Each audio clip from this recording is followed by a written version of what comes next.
Hey guys, what up? It is Sarfnic here. Welcome back to another discussion video. So many of you have seen the last one where I talked about two movies from recently that I think are really overrated. Now I want to talk about a movie that I think is somewhat underrated, but more so overhated. Yes, and it's a Marvel movie. I'm of the opinion that Marvel is the most overhated franchise of this moment, just because of a lot of reasons, but I'm not going to talk about that in this video. I'm going to be talking about Ant-Man and the Wasp: Quantumania. This movie came out in February of 2023, and I was really looking forward to it. And so I saw the early critic ratings, and God, it was bad, and it looked really disappointing. And I had a bunch of friends with me who were really into Marvel, and so we all were like, oh no.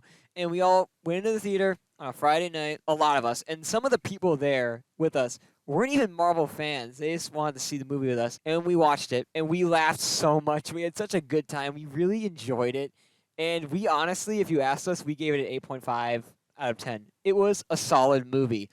And then I was shocked to see what everyone else thought of it. Nobody seemed to like it that much. It is one of the most hated Marvel movies of recently, and I was quite disappointed. Disappointed to see what other people thought of it, not disappointed in the movie. So, what is with this? I see all these videos trying to dissect how it's bad and it represents how bad the MCU is, acting like this movie is like some shit show, which it really isn't. It's a funny movie. And thankfully, I'm not exactly alone in this opinion, other than my friends who saw the movie with me and had a really good time. It seems like there are a lot of people who are coming out and saying this movie wasn't that bad, especially since it released on Disney Plus like a month ago. So let's talk about the mystery about why Ant-Man and the Wasp: Quantumania is so hated when it really isn't that bad, and why I think it's not really that bad a movie. So there's a comment I've seen from people who are actually supporters of this movie that I want to address. What they say is this movie is really just like an old-fashioned MCU movie. It's fun, it's cool, and there's not a lot wrong with it. However, I think some of the main things that the haters of this movie point out is they think it doesn't have a real solid story. It focuses a little too much on comedic, especially when you're dealing with the next Avengers level villain. It should be a lot more serious, and that it feels like a lazy superhero movie, which I will actually admit one of those is right. You see, this movie could have been way better. It could have been so much better. They changed the ending, and while I do partially like the new ending with the whole Ant-Man wondering if he fucked up while in the real world, I also do believe that it was a little too lighthearted, to say the least. Like, you're dealing with Kang. He's the next Avengers villain. They should have gone a bit more dark. Ant-Man should have suffered a consequence, but we never know. I mean, Avengers: The Kang Dynasty hasn't come out yet, and it won't come out for a little bit. So we have no idea what Kang's plans are and why they actually changed the ending. Yes, the original ending was meant to be more dark. It was like Ant-Man gets stuck in the quantum realm. Spoiler, by the way. But, however, they changed that, so Ant-Man escapes instead and gets to reunite with his family. But he has a moment of realizing he might have fucked up by killing Kang, or King the Conqueror. There's a lot of Kangs, okay? They probably made that choice for a reason. Just trust in the process. Whatever. Now, it's actually one of the things that I think are complete bullshit, what the haters say. So, for one, they call this movie superhero trash. Like, it's brainless. There's no emotion to it. There is emotion. Like, what? Like, this whole dynamic between Janet and Hope. It's a pretty fair mother-daughter relationship. And then there's the father-daughter relationship between Cassie and Scott. It leads to an appealing story.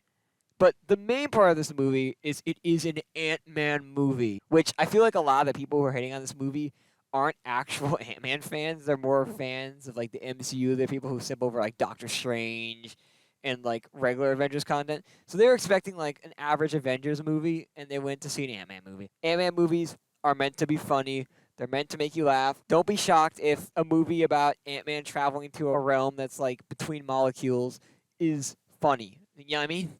So I don't understand that either. But also, the jokes kind of landed. Like the whole holes thing. I remember my friends are freaking out. Everyone tried to complain about MODOK, like as if they made him some shit character. He was pretty funny in this movie.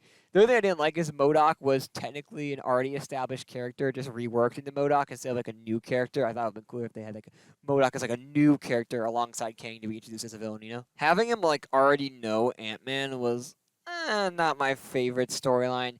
It'd been cool for him like to form like a bad relationship over the movie, like an enemy relationship. Whatever, I'm bad with words, okay? But I don't understand the desire for MODOK to be this like super serious, scary villain.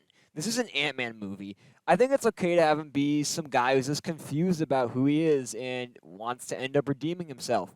I don't see the problem with that, like, at all. And by the way, this movie is nothing like Spy Kids. I don't understand that fucking bullshit criticism. It just doesn't make sense. I mean, why, dude? And I'll address one more complaint. This movie was a little too short. This movie should have been longer, you know? Should have been longer, but for some reason, they just made it that short. I don't know why. The next thing to talk about is that this movie has bad VFX. Yeah, Marvel's been kind of shitting on their VFX, but the VFX wasn't that bad. Like, it wasn't bad enough for me to notice it, you know? Like, I was able to notice it in, like, Thor Love and Thunder. I noticed that was definitely bad VFX, but here, not really. The next complaint is they didn't make King threatening enough. I kind of addressed this earlier. So, King the Conqueror is a really powerful villain. He's killed Thor, he's killed many Avengers, and he was killed by Ant-Man. The biggest complaint is, how the fuck did King the Conqueror get defeated by a bunch of ants? And I think those people didn't really pay attention to the movie because it's kind of clear that the whole thing was King was cocky. He let his guard down. He could have escaped. He literally had what he needed to get out of the quantum realm. But he decided to, you know, kind of like take his time, take his whole army out instead of just himself, which in the end was a decision that led to his downfall. He was cocky, you know? He was a cocky guy. And because of that, he lost. And he's probably not dead. I don't know. I hope King's not dead. Because honestly, he's my favorite variant of King so far. Because the other ones kind of seem just lame compared to King the Conqueror, you know? I feel like I've already addressed most of the complaints that the people from this movie have. You know, they don't like the storyline, which I'll admit, the storyline is all over the place. But that's exactly what me and my friends liked about the movie. It's something that you could just rewatch and you want to have a good time. And I know some people are going to be like, that's not what this Avengers level threat introducing movie should do. But it's an Ant-Man movie. That's kind of the point. So this movie's really not that bad. I think people need to give it more of a chance. And I've seen a lot of comments from people saying, you know, I rewatched Ant-Man and the Wasp: Quantumania and it wasn't that bad. It feels like one of those Marvel movies that you can rewatch and enjoy a lot. An example of that was Black Widow. I rewatched it and I enjoyed it more the second time I watched it than the first time, which is pretty rare for me because whenever I watch a movie, I don't like it as much because I know the plot already. It's less fun of an experience. But yeah, this movie is very, very overhated, and it sucks to see all the hate it gets because it honestly deserves a better Rotten Tomatoes rating. But honestly, when you look at the audience score, it actually does have a decent rating. It's just more so that the critics and people who simp over movies like Spider-Man, Across the Spider-Verse, and Everything Everywhere All at Once just hate this movie. To be honest with you, there's going to be a lot of people that always hate this movie, and it seems like it's something I can't change. I don't know. So if you have Disney Plus, I recommend watching it. This is meant to be a short video talking about this stuff. Yeah, that's about it. I'll have more talking videos out soon, but also more regular videos because I feel like I'm slacking with that type of stuff. You know, it's summertime. I'm very busy with work. But anyways, I will see you all later.